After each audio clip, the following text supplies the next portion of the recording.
Culture, powered by Flavour, with Dan, Shukal and Itzy Redscarf. And we've got Dr. Mark Thomas, Associate Professor from Auckland University, specialising in infectious diseases, also a member of the infectious disease team at Auckland Hospital. Good afternoon. Good afternoon. Nice to be here. Good to have you in today. Thank you very much for taking the time to speak with us. I was just commenting off air how one of the considerations that we've been taking on board is wanting to try and decipher some of the information that's coming in and out through the media that our audience don't necessarily understand or completely understand. So an opportunity to clear that is we're very, very grateful to have you in today. So thank you very much for your time. It's a real pleasure. Thank you. The first question I got for you today is, how bad really is this? Well, it's not going to be the end of the world. Mm-hmm. We're not all going to die. Mm-hmm. It's hard to know how bad it will be in New Zealand. It's bad in some places and not so bad in others. It's bad in places where they haven't moved quickly to try and control it. And it's not so bad in other places where they have moved quickly to try and control it. So it's not so bad in Singapore. It's not so bad in Hong Kong. It looks as though it's not so bad in Japan at the moment, but it looks as though it's going to get bad in America, just like it's been bad in Iran, and it's also been bad in northern Italy. So our government seems to be moving quite quickly to try and control it, and so we might be not too bad. We might end up with a relatively small epidemic, or things might get a bit worse, it might get quite a big epidemic. In the end, when we're through out the other end, of those people who've been infected, maybe about 1% might have died. It won't be 10%, it won't be 5%, and it might be less than 1%. It might be one person in 500, something like that. So undoubtedly there will be people who will die from it in New Zealand, but it won't be, lots of people all over the place that we know. We'll know the occasional person who's died of it, possibly. You commented that the New Zealand government are moving quite quickly. What areas do you think they're doing well at, and what areas do you think they could probably improve on?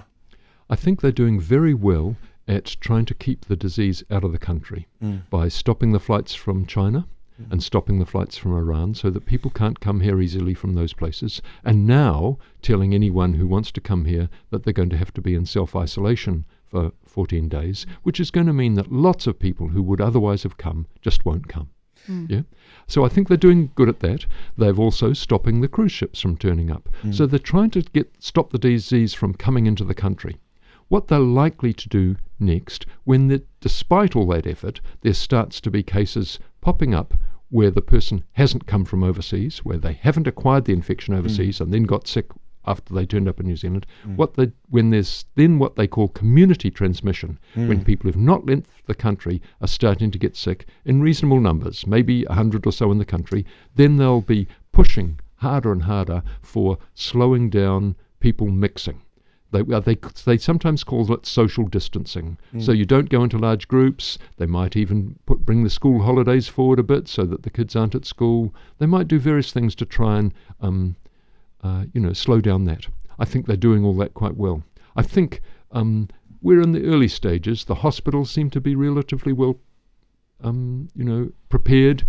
Maybe the general practitioners are only just now really starting to get well prepared for it. And it'll take them a little while because they haven't seen too many cases yet. So you spoke before about community transmission, or Yes. community outbreak, I think is another term. Yes. We're in a stage of, or coming into what they call maybe like a family transmission type period. What does that mean? That means that somebody picks up the infection, in New Zealand, maybe at work, maybe at the shops, maybe, somewhere where they've gone, a bar or a restaurant or somewhere, public transport. And usually about 5 days after they became infected, so they've breathed something in or they've touched something, they've got somebody's snot or mucus on their hands, they've touched their face, it's ended up in their mouth or on the nose, they become infected. About 5 days later, they get sick.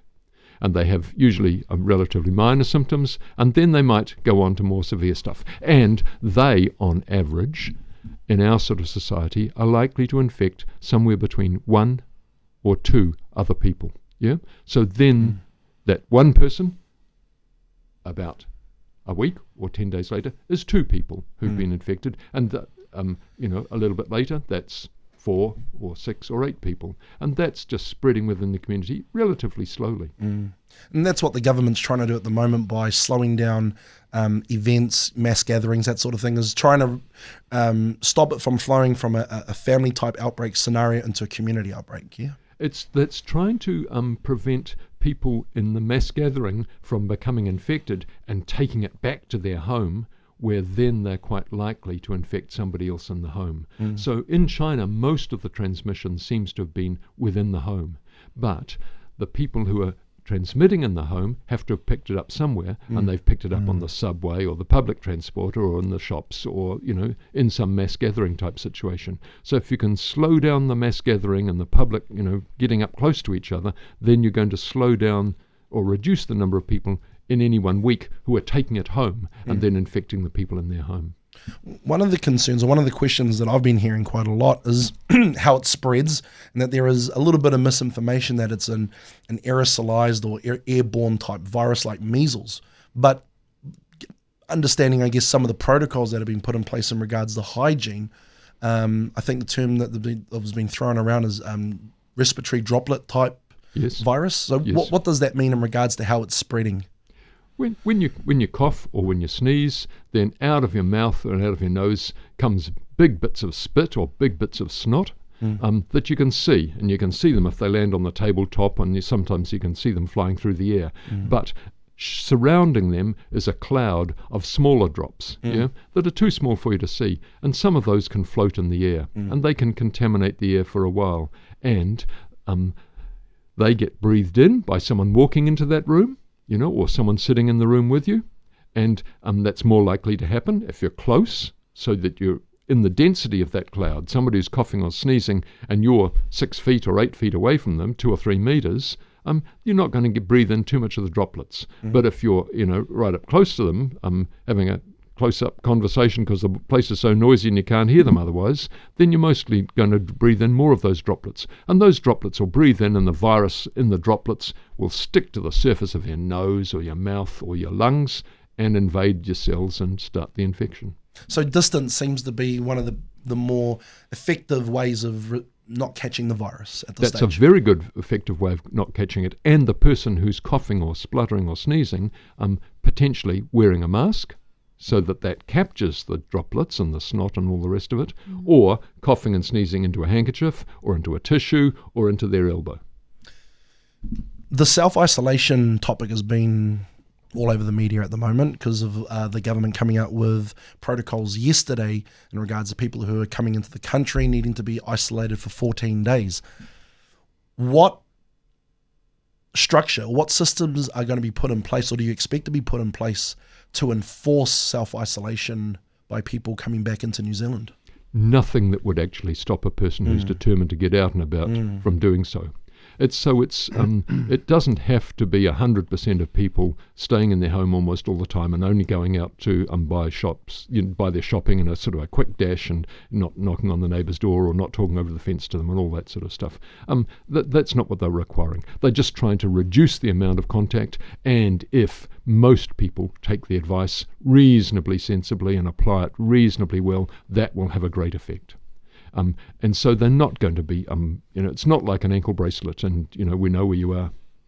You can do that in some countries, with all the video cameras and that sort of stuff, and they can, I've even heard that, in some places they'll name the person who's been seen out shopping when they're supposed to be at home in isolation. That won't happen here. And there's extremely unlikely to be anything more than a phone call. How are you? And I'm fine.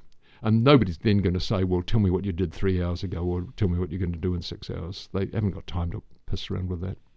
What other ways can we protect ourselves, just the average person, protect ourselves from contracting the virus? Mostly not being close to someone who is coughing and sneezing a lot, if you can avoid it. Mostly recognising that when somebody does cough or sneeze a lot, that some of those droplets will get on surfaces that you might touch or might have been on their hands and they might have touched. So door handles and all sorts of other stuff that we're touching all the time are places where we can then pick up this virus on our hands, and then we can touch our face or put our fingers in our mouth or touch the sandwich that they're eating, and that puts the thing in our, so that cleansing your hands with soap and water and then using a towel, or paper towels, or using an alcohol-based, hand rub is a very good way of cleaning your hands, so that if you have touched something and then you're going to touch an apple or a banana or a sandwich or whatever else and put it in your mouth, you're less likely to be putting virus in your mouth at the same time as the item of food or drink. I was reading in an article the other day that there have been 9,000 people, I think, in New Zealand in recent last couple of weeks have put themselves into registered self-isolation, yet there's only been 5 cases up until today. I think there's 8 now of actual coronavirus, what's the word I'm looking for? Disease. Who have the disease at the moment. Do you think that number's correct?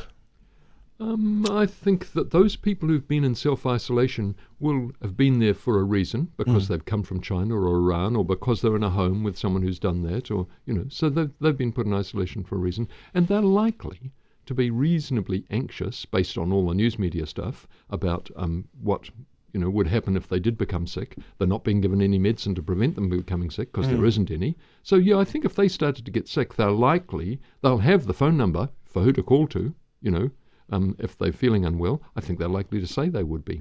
And so the fact that we haven't found any suggests to me that there probably aren't too many out there who are infected. There might be a few, but not many. So I think that self-isolation is working well. Do we have enough testing resources across the country to be able to test effectively as many people as we need to? I think so. I know about in Auckland, so that there's laboratories in Auckland, in the hospitals, that can do the testing, and certainly they can process large numbers of samples, and there's been no problem with them testing all the samples that get sent to them within the hospital, which is not relatively large numbers of samples so far. And there's in Auckland, at least, there's one community laboratory that does testing, based out in South Auckland, and they say they can process 1,000 samples a day. Now that's, as was pointed out to me today, only 2 samples per general practice in the city. But even so, that's a large number of samples for a city our size, So that's each day, and they can potentially do that 7 days a week. So yeah, I think there's plenty of resource in Auckland, and I would expect it's the same around the country, with samples coming from the smaller centres to the larger centres to be tested. Is it common to be asymptomatic but still be carrying the virus, or how common do you think it is based on the data you've been given? So everybody who gets infected goes through say it's me, and I've just put my finger in a bit of snot, and I've then put that from somebody who's got the disease, and I've put that finger in my mouth. I then have a period of time when I'm infected and I've not yet become sick. I'm asymptomatic. I have no symptoms. I'm well. And that period of time on average is 5 days. Some people will get sicker a bit faster than that, but almost nobody's going to get sick the next day or the day after.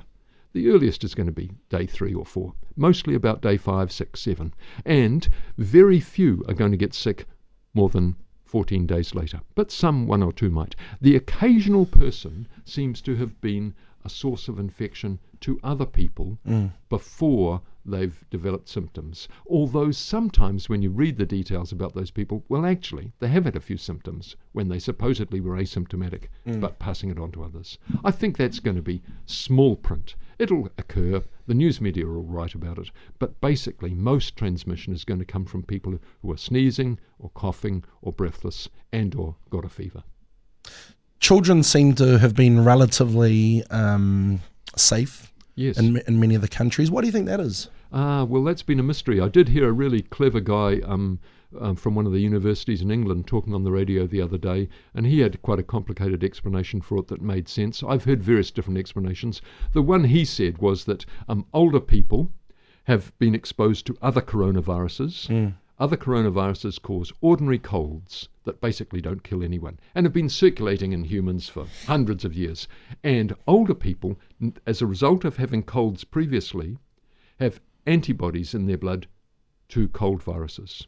And those antibodies in the blood to cold viruses might be sticking to this new coronavirus when a person gets infected with it, and might, his term, weaponize the virus and make it more aggressive.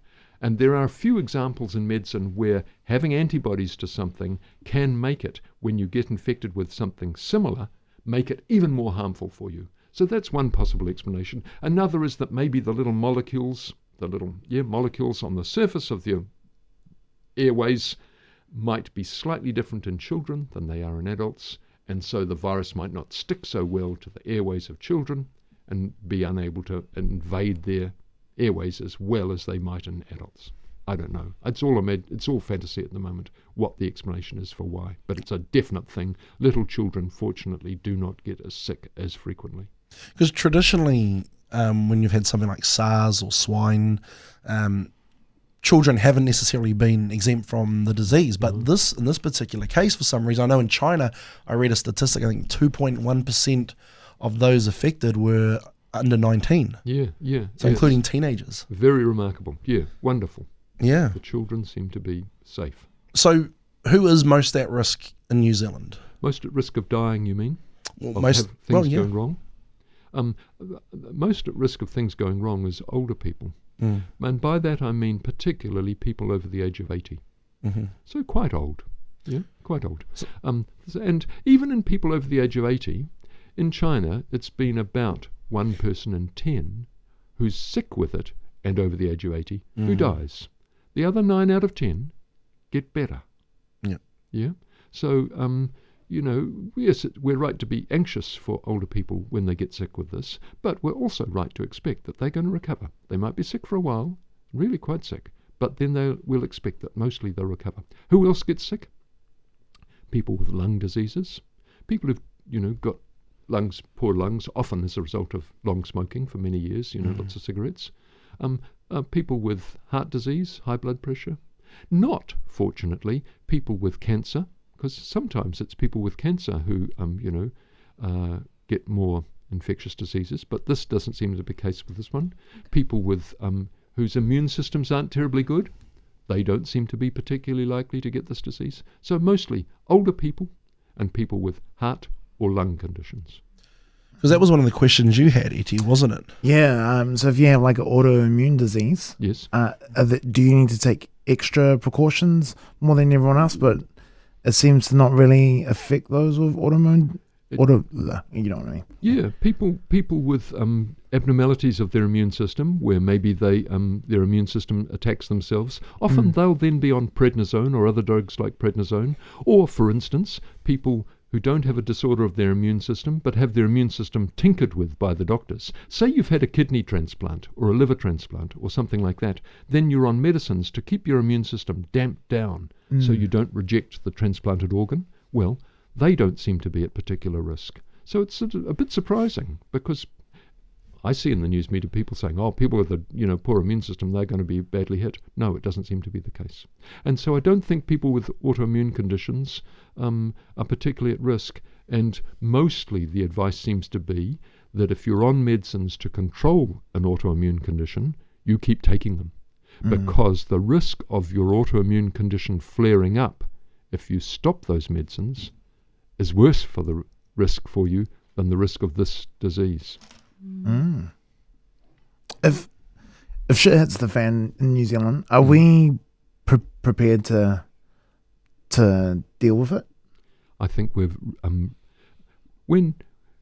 if shit hits the fan, what happens is that you end up with quite a large number of people, maybe I guess mostly in the groups that I've just talked about, who have to end up in hospital. And if the shit's really hitting the fan for them, they need oxygen, right? Their lungs aren't working well, and their lungs need to be supplied with extra oxygen. Mostly, that'll then be oxygen going in through a couple of little pipes into their nose. You will have seen people with that maybe, and that's pretty comfortable. You can have those little things on, 24 hours a day, and give you enough oxygen for most people whose lungs are working not too badly, but sufficiently badly that they're not good enough just breathing air. And then if that's not good enough, then you can put a mask over the face, a plastic one, that the oxygen gets pumped in through. And if that's not enough, then you're potentially in an intensive care unit and on a machine that's ventilating you. And I think, we're going to do as good as pretty much any other country in terms of providing people with that sort of care. It'll make a difference to how our hospitals work if shit really does hit the fan and we get a lot of people coming in. So a whole lot of other stuff will have to be put to one side for a while we look after the people with COVID disease. But I think, around the country, we're well prepared for it. And we're quite lucky. We've had a long lead-in time with almost no cases in the country for everyone to start thinking, how are we going to manage with it if it does hit the fan? So looking at how the government has been handling everything with the self-isolation protocols that have been put in place, do you imagine seeing greater measures put into place in regards to border control over the next short term? I would think probably not. I think, a 14-day self-isolation on arrival in New Zealand, that's going to discourage an awful lot of people. And I think they'll probably likely to leave it at that. I think they might extend out the period of that, self-isolation after arrival for a longer period of time, not more than 14 days, but might apply it to people arriving later than they applied it at the moment. But you don't imagine seeing borders closed or anything like that? Completely. No, I don't think so. I don't think so. This is getting pretty close to that. Yeah. Why do you think Italy struggled as much as they have to be able to manage their situation there with the virus? I think they did something the same as what happened in Hubei or Wuhan in China, where they denied it for a while and said, no, there's nothing happening here. And let's carry on with life as normal, and maybe going to church is the best thing you can do if you're feeling sick, because, you're going to be helped by your religious service, and that was a bad thing to do. So I think nipping it in the bud early on is a much better thing to do. And I think possibly the fact that there's a lot more older people, in Italy than there is, say, in our society, not so many young people. And maybe the kissing on both cheeks was not such a good thing for a society to do, in this sort of situation when they meet each other in the street or whatever. I don't know otherwise. I think it's a bit of guesswork, really. Do you think the health system over there was, obviously I'm talking from my perspective, looking at what's been going on and what you see in the media, do you think that the health system there just wasn't up to scratch? I think their health system is pretty good, but maybe they just didn't move fast enough. But I think the Italian health system is, pretty, in many respects, would be as good as ours. And particularly in those northern Italian, cities, they're rich. Yeah. Because what you said before was quite important, and the fact that we've had this rather long lead-in time. We've been able to see China, Korea, Japan, the cruise ship stuff, then Italy, now the Iran, now also the United States be impacted by it. We've been very lucky to be able to have this lead-in time to be prepared and be able to manage the load better. Yeah. Well, we can also see that not only have we got that lead-in time, but there are some countries that have taken advantage of that and come on strong. The ones who learnt from SARS, learnt what to do, not Italy, because they didn't have SARS, but Singapore and Hong Kong and Taiwan and Japan. They learnt from SARS, and Korea, but Iran hadn't learnt from SARS, and Italy hadn't, and so we're able to see, and we hadn't learned from SARS because we didn't have any SARS, but we can now see, the ones who learnt from SARS, they're on a different trajectory in terms of the size of their epidemics. That it's completely different, so that I saw a graph earlier today that showed when a country has its first 100 cases, so they had a whole lot of countries starting here, and here's time coming across, and they said, okay, these are all countries at the point they have their first 100 cases, and there are a number of countries that are up there like that, and there are other countries that are down there like that. And that's Hong Kong and Singapore and Taiwan, and this is Italy, and they were saying, look, the United States looks like it's one of those bad countries, taken off from not instituting don't let it in, and if it does come in, find it and stamp it out. Do plenty of testing. Identify it. It was almost a little bit comical at one stage, because you had the president denying what was going on for such a long period of time, implying that it was good for trade markets and things like that. And I think we've been quite lucky here to be able to have a government at the moment. I think actually it's not necessarily which government was in place, but I think government in general in a country like New Zealand to act as effectively as what we have, particularly in crisis. Yes. Today's the 1 year anniversary of Christchurch. Yes. And so you have a look at what this particular government have had to deal with in the last 12 months, between that, Whakaari White Island, as well as also COVID-19 here now. So the government's doing a good job. I think so. I do. And I think that it's a bit disconcerting if the other parties seem to be sniping and just sort of raising fear without making things better. But I think we're all going to pull together as a country and look after each other and do the right thing to try and keep our economy going as best we can, but also to keep as many people alive as possible so we don't all suffer a whole lot of deaths. Well, hopefully the economy does hold up a little bit, and that it does promote domestic trade, domestic tourism as well, instead of having to travel to Australia or the Pacific Islands or North America. So hopefully that'll be good. How do you think the media have handled the outbreak? I've got to be honest here. I don't watch television at all. There isn't one in the house, and I sort of know I can do it on the computer, but I've never really learned how to do it. And I listen to the radio in the morning and a bit in the evening, and I'll buy a newspaper on Saturday sort of once a fortnight. So I'm sort of not very good for looking at the New Zealand media. That's your own self-isolation. Yeah. I was on duty at Auckland Hospital for the weekend that the New Zealand Herald had the headline Pandemonium, and that weekend Auckland Hospital was actually pretty quiet. There was one patient in the hospital with disease, but she was getting ready to go home, and so that was a pretty sort of silly headline. It turned out the Pandemonium was in the lavatory paper buying aisles, and the photo showed, shelf with no bananas on it. It sort of seemed like a pandemonium to me. Just a whole lot of people buying stuff but sooner than they really needed it. Well, with all this information out here right now, a lot of people are just looking on the internet, and they just don't know where to look and where are the reliable sources. If you are looking for information and you just want to know what's right and what's the BS, is there somewhere that we can be looking as people and go, oh yeah, this is the proper site to look at? I think a good place to start is the New Zealand Ministry of Health site. There's all sorts of stuff on there, and they're working hard, and it's, you can trust it. There's not going to be any misleading stuff on that. If you want more detail, well then you're best then to go to, depending on what sort of stuff you want, but I look, say, at the Guardian newspaper website from England, but there's other good newspaper sites that you can get for free, online, and I think those ones are pretty good. But then there'll be unbelievable amounts of lies and rubbish out there and all sorts of other websites, Exaggerations.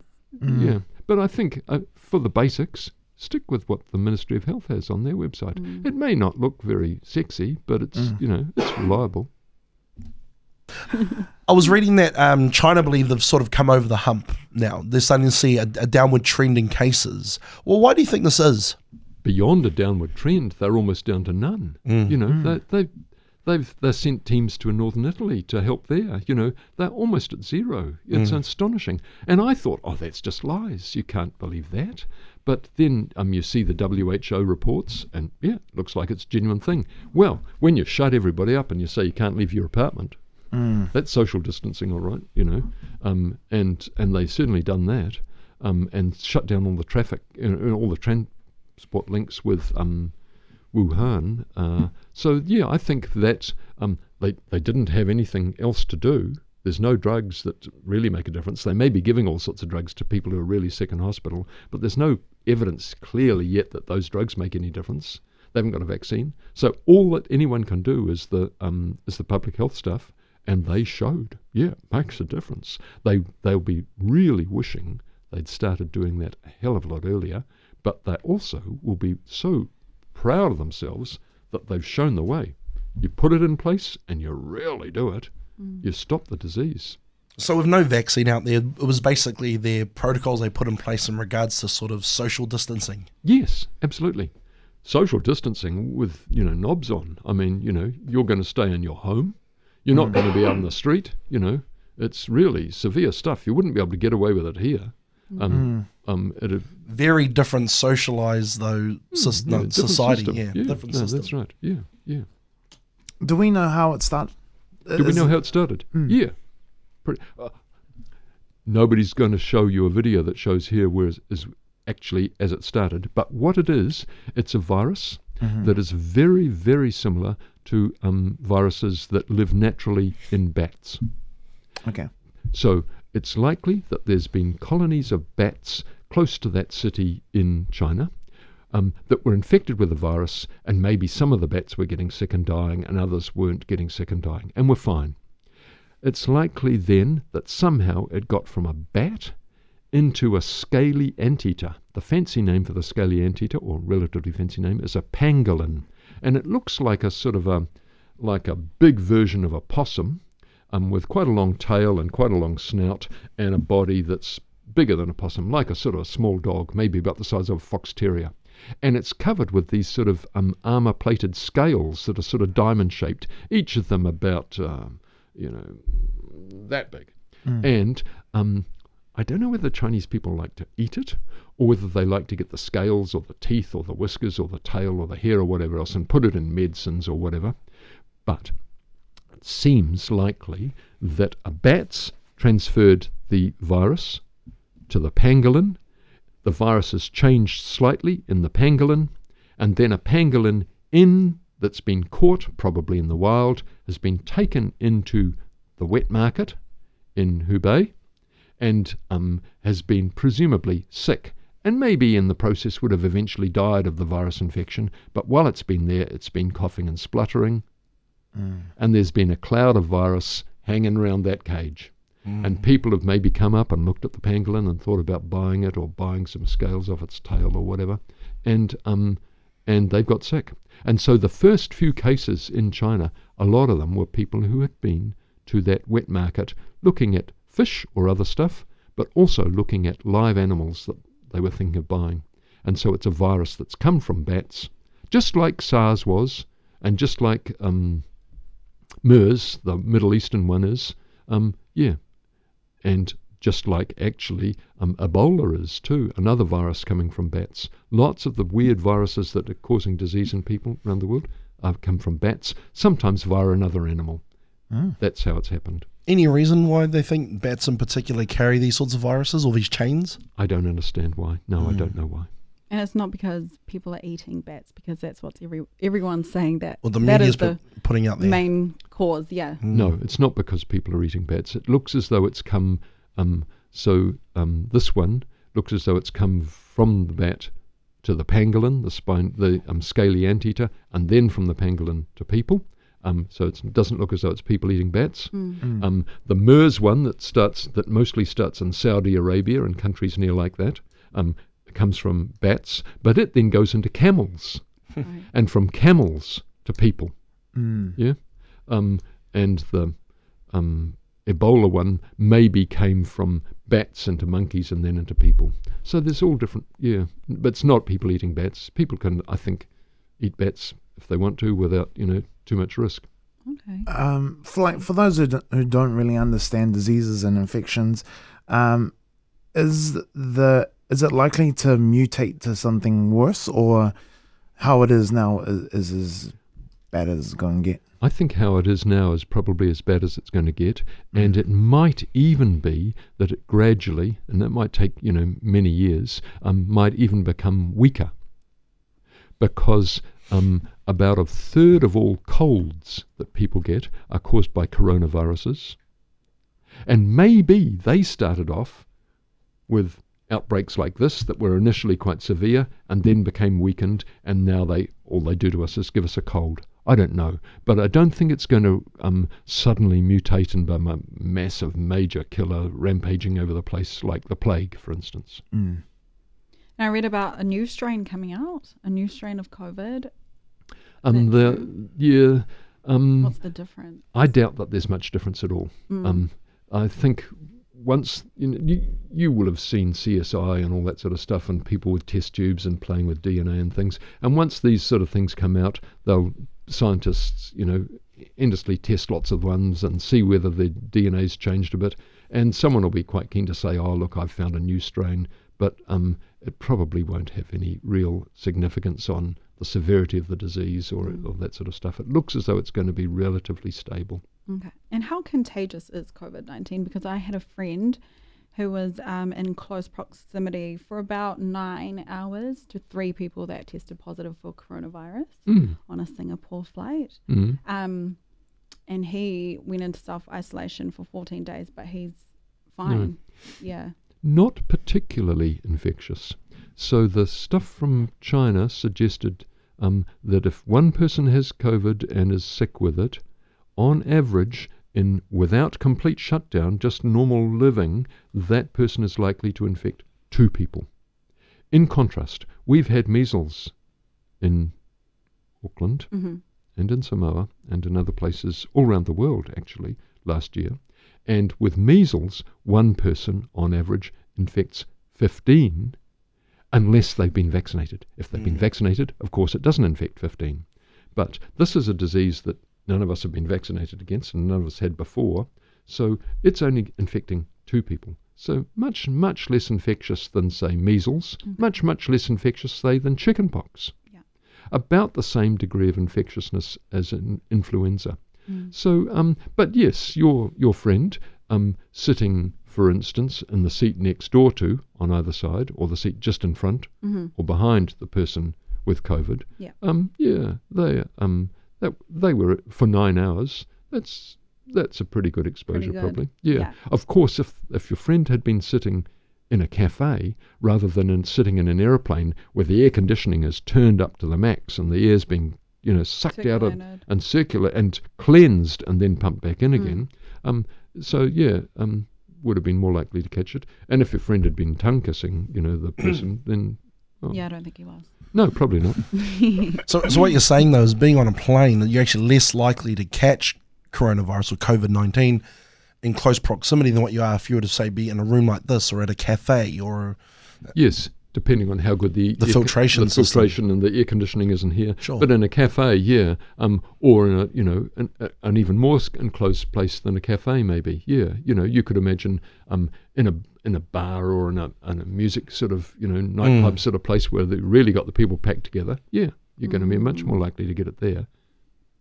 Wow, interesting. So what you want is in hospitals they talk about the number of times that the air in a room gets changed in an hour, and 3 is not very many, and 6 is about average, and 12 air changes per hour. So that's, there's so much air going out all the time and circulating, fresh air coming in, that you can really cut down the amount of persistent contamination in the air. And so you don't get that in normal life, but of course in a crowded bar, or on a bus, with lots of people all standing close to each other on a crowded bus, you're much more likely to get infected. If we were to take a snapshot and have a look at the different stages of symptoms, yes, let's begin from the beginning. What are we expecting in the first period of incubation or the first period of after you've transmitted the virus? What should we expect the symptoms to be and how do they develop over time? Yeah, good question. So let's say it's me and you coughed just a little bit, only a couple of times, but let's say as a result of that, I know you don't have the disease, but let's imagine that you did, and I now get infected. So today's Sunday, I'm likely to remain perfectly well, at least until Thursday or Friday. Yeah, nothing, no symptoms at all. On Thursday or Friday, maybe Saturday, Sunday, about 5 or 6 days' time, 7 maybe, then I'm likely to start to get a bit of a sore throat, a bit sneezing, maybe a little bit of coughing that seems to be coming from a throat. Yeah, like people would think with a cold. That might go on for about 5 days. And some people, that's going to be about all they have. No fever, just a bit of coughing, sneezing, mild symptoms. Mild symptoms. The sort of thing that they'd think, well, I'll just carry on doing what I normally do. Hey, this just seems like a trivial cold. And then what seems to happen in a small proportion of people, maybe 20, 30%, something like that, not everybody, is that they become then more troubled by lung problems and they get breathless. And they have a troublesome cough that's coming from their chest, and they can also become so breathless that, say, walking upstairs or walking on the flat makes them short of breath. And they might get so breathless that if you were then to measure the amount of oxygen in their blood, hey, it's low, and you need to be pumping oxygen into them. And those symptoms of feeling breathless and a cough coming from your chest and maybe associated with a fever, that usually goes on for 4 or 5 days. And in a small minority of people, then they become so breathless that they need the oxygen via a ventilator. And then they need to be in an intensive care unit. So it's quite a drawn-out process to go from infected to being really sick. From being infected to being really sick is sort of minimum 10 to 14 days, pretty much. Because people have noted on some of the case studies that I've read that they've had symptoms, then they've got better, then they've got to a more extreme place, and then got better again, and then got to another. Is that common, or is that very rare? That seems unusual. That's more like what happens with influenza. But yeah, that seems relatively unusual. So most people seem to have symptoms, have them for 4 or 5 days, and then get better, or then go on to be more sick. And most of those people with symptoms in the first 4 or 5 days, we've got to remember they've had about 5 days where there were no symptoms at all, they were completely well, and then they've had symptoms that are just sort of cold type symptoms. Most of them will be sent home. You go home, we've done the test, we see that you've got COVID, you go home and you self-isolate at home. And if you get more breathless, worse problems, come back and maybe you need to be in hospital. But most will be sent home and self-isolate at home. How far away do you think we are from any sort of vaccination? Not this year. Probably a vaccine will be developed later this year, and people say, yep, we know what this, and we can test in mice, and we can see that it'll work in mice, and we're now going to test it out in humans, and by the end of the year we might have that sort of stuff. But to actually have it's on the shelves in a chemist shop or in a doctor's surgery or in a hospital, I would think that might be this time next year or even later. And possibly we might then face the problem that, they're going to recoup their investment and the cost of it is going to be, and the supplies might be not that great, and we might be a bit in some sort of a queue to buy it. What sort of time frame do you think we're going to see a continuation of the protocols that are in place currently? Because I know, let's say someone's plans to go on holiday in July or August or something like that. Should they be worried about their travel plans or their event plans or anything like that? Do we think that we're going to be getting through a large chunk or a large portion of the virus phase here in this country, or of the protocols that are in place over a period of time? Is there any talk about that at the moment? So I'm going to possibly be a little bit disappointing for you here, because I think what our government's trying to do, and what the other ones I've talked about that have been so far successful, Hong Kong, Singapore, Taiwan, is to, they talk often about flattening the curve. Instead of having an epidemic that it takes off like that, if you'd rather have one that does that. Yeah. And the one that does that might go on for many, many months more than the one that does that, because the one that takes off and goes really high, it's going to potentially reach pretty well everyone in the community. Yeah. And then when everyone's got infected, the mortality rate rises. It will be high, but then it'll come down again because there'll be no one who's susceptible. Everyone will have either died, a small number of people, relatively, or recovered, and there'll be nobody left to infect. And that's what's happened in China. That's what's happened not in the whole of China, just in Wuhan. Yeah, not much else. Whereas the other one is you're going to have a lot of people susceptible to getting slow and infected. steady wins the race. Well, in the end it'll win the race, but it's going to stuff up the travel plans Sure. for those people in July, whatever. So I would be really cautious about thinking, oh no, this is all going to be over in a month or two. Ooh, I think that's a really risky thing to expect, And yeah, I can imagine July, that's sort of midwinter for us. It might be bigger there then than it is next month or the month after. Does that affect the virus at all? Because we're coming into winter through a period where there is more chances of contracting cold viruses and respiratory type illnesses? And why is there more chance? Mostly because we're crowding together. We've got less social distancing. We're not out having picnics on the grass. If we're going to do something, instead we'll be in a movie theatre or a bar or something like that, yeah? And at home, we're going to all be crowded together in the warm room, yeah? And so that's a bad thing. We will be spreading the disease more in the winter than we will be in the summer. So we're coming into a time when we're more likely to pass it from one person to another. So that's more about social distancing than what, say, the weather is doing and how it affects our bodies. Yeah, absolutely. Yeah, yeah. There may be other effects of how the weather affects our bodies, but I think that's pretty small. There may be other effects about how the weather affects the virus, whether there's sunlight hitting the virus where it's sitting on a surface and maybe inactivating it or other stuff like that. But I think mostly it's just social distancing and people being crowded together. So we've seen a lot of sporting competitions, sporting events, music concerts, that sort of things, either be cancelled or postponed. Very, very affluent industry, in sporting in particular, suspending operations for the foreseeable future at this stage. So you imagine in a country like New Zealand where Super Rugby or something like that has just been suspended, that's probably it for this year, potentially. It might well be, absolutely. Yeah, I would think that there's a very good chance that that's it for the year, yeah. It's probably not so much you sitting on the stands as the crowding going through and the crowding together at half time, I think those are probably the times when you're more likely to than just sitting there. But, because when you're sitting there, there's plenty of... when you're crowding, getting in and out and on the buses going there and whatever, yeah. So, yeah, I think it might be that it's off for the rest of the year. What about music concerts? Yeah, they'll be off too. Yep. Yeah.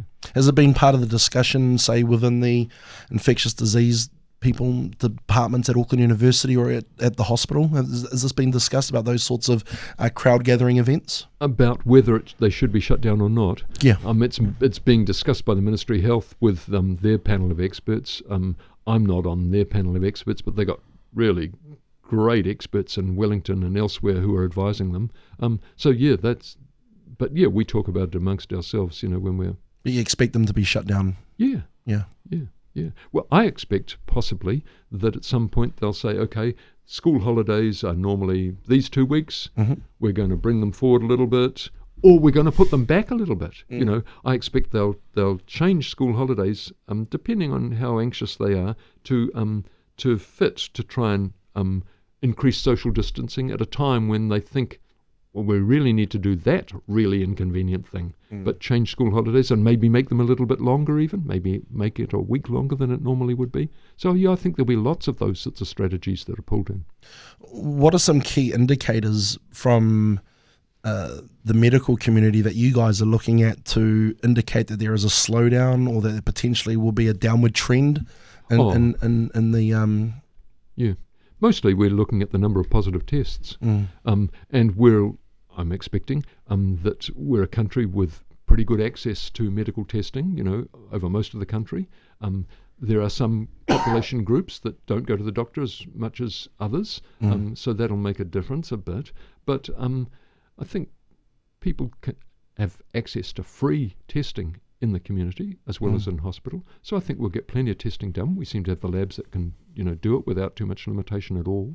So I think what we'll be watching is the number of positive tests and how fast that's going up. And of course, everyone will also be watching, we haven't had any yet, how many deaths, But the deaths, as the disease goes up, the deaths are sort of lagging behind. The deaths usually occur sort of 2 or 3 weeks after the person got sick, so that when it's the number of cases is like this and the deaths are like that, 3 weeks later the number of deaths will have gone up, because the deaths occur usually some weeks after the person's been diagnosed with the illness. So people will be watching cases and deaths, and I guess number of people in hospital, that sort of thing. What else can we do to stop the virus spreading to the Pacific Islands, who are greatly at risk of pandemics sort of affecting their people? Try and limit it to be as small a epidemic or outbreak in New Zealand as possible, so it doesn't spread to involve lots and lots of people.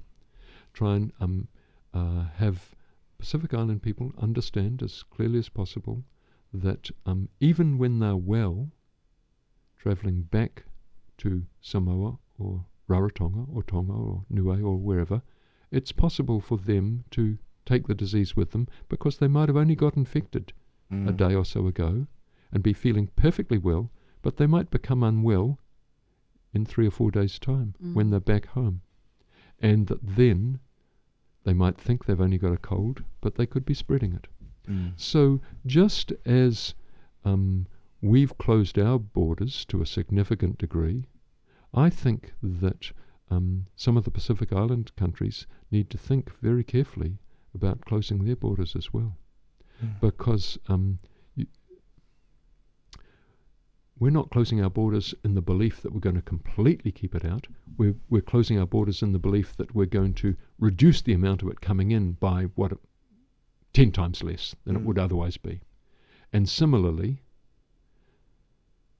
Samoa and Tonga and the other Pacific Island neighbours will also probably run the risk of it turning up. They need to be getting ready for working out how they're going to deal with it, test for it. That might mean sending the samples back to New Zealand or Australia for the testing to be done, but they need to be working out that system, and they need to be working out how they're going to do self-isolation at home and encourage people to do that, yeah. And they're going to have to be talking to, for instance, church leaders and other groups about avoiding mass gatherings, because church is the mass gathering for many Pacific communities, and the Italians and the Iranians had difficulty with that at the beginning of the epidemic, and so the Iranians didn't want to close down religious occasions because they regarded that as likely to be helpful for their population. They then, a day or so later, realised, no, we made a terrible mistake here. And the Italians maybe were a little bit the same at the beginning of theirs. So the Pacific Island leaders are going to have to be talking with their religious communities about that as well. So they've got a lot of thinking and talking to do. And the best we can do is try and make our epidemic as small as possible and to support Pacific Island people to carefully think about how they're going to plan and cope with it, and provide them with assistance with laboratory testing. Maybe we send up some people there to run the tests in their laboratories, or other assistance teams. I can imagine that's likely to happen. So I think after the conversation that we've had over the last hour, the key areas are around hygiene, but mainly social distancing. Social distancing is the best way for us to slow this down from getting anywhere near where Italy are or the United States are getting into. Yes, absolutely right. All right. Dr. Mark Thomas, thank you very much for your time. We appreciate it. Thank you very much. Thank you so much. We'll have to have another chat again in the future, hopefully not too soon when it comes to a virus. But thank you very much for your time. Thank you, Dan. That is Culture.